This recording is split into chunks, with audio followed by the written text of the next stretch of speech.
Hi guys, it's Annie. Welcome back to BloomTV. Today I'm going to do my September book haul, which is really exciting, and I brought quite a few books in September, so let's just get straight on with it. And the first book, well, it's kind of a box set that I brought, is the Parasol Protectorate series in box set form by Gail Carriger, and this makes up of Soulless, Changeless, Blameless, Heartless and Timeless, all by Gail Carriger of course, and they make up the Parasol Protectorate series, which is kind of a paranormal historical series, and it's kind of been described like Jane Austen and P.G. Wodehouse, and I'm just super excited to read this. I've heard so many good things about the first book, Solace, recently, so I thought I may as well just go up and pick up the whole box set because it was a lot cheaper to do that than to buy the books individually.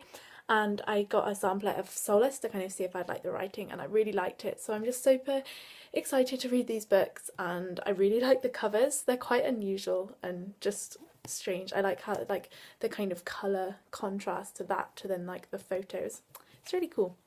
And then the next two books I bought are also part of a series, one that I started in August, and it is Luck's Consequences, which contains Opal and Origin, the third and fourth books in the series, and I also bought Opposition, which is the fifth and final book in the Luck series, and these are by Jennifer L. Armentrout. You've probably seen these around a lot recently.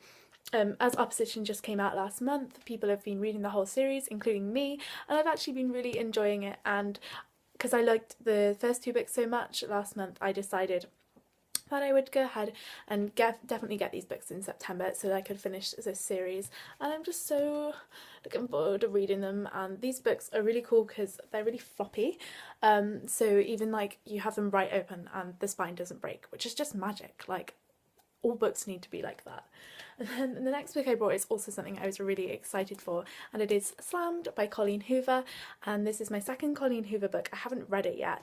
I read Maybe Someday, I think back in July. I think it definitely wasn't August.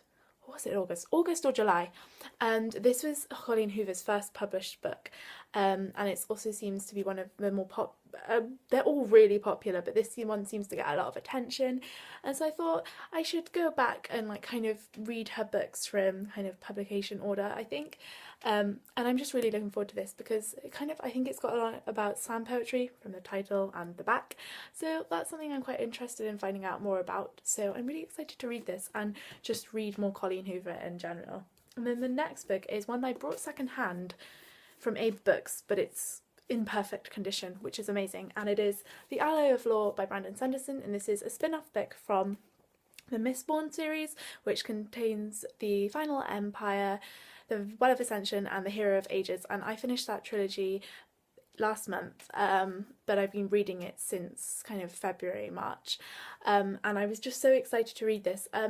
It's really short though, like this is 350 pages, which for a Brandon Sanderson novel is pretty short, so I don't know, but I'm looking forward to reading it, and I'm just so excited to get back into the world of Mistborn. You guys have no idea.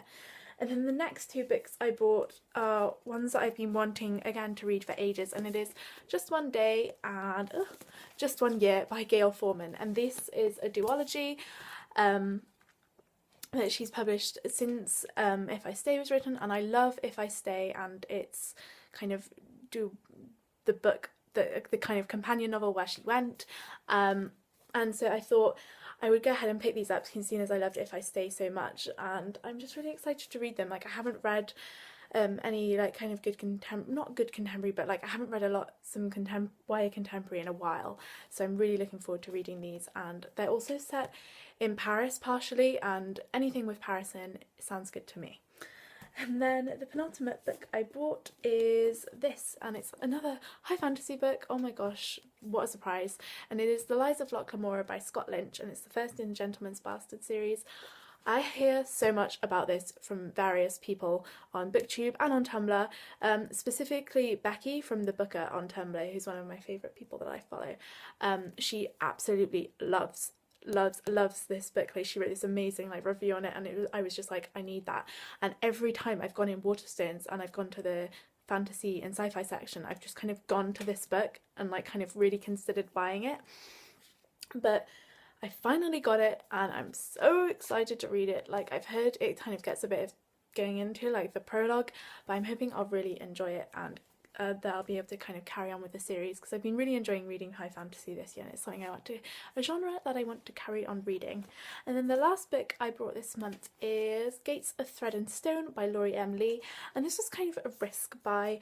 I haven't really heard much about it. I've seen quite a few people haul it, but not actually kind of any reviews, but I'm hoping that it'll be good. It's a fantasy YA book and I really actually don't know much about it, only that there's a kind of labyrinth, quite possibly. I'm not entirely sure on that, but I know that the main character in this book has been compared to Tessa from The Infernal Devices, and that comparison sounded pretty good, and I don't know, it was quite cheap on Amazon, so I was like, I'll buy that, I'll give it a risk. It's fantasy and it has a really nice cover, which just makes me think of autumn, so there's nothing wrong with that. So those are all the books that I bought in September, and yeah, let me know in the comments what books you've bought and in September, and like maybe what your favourite book was that you read in September, and I'll see you really soon for my September wrap up. Bye!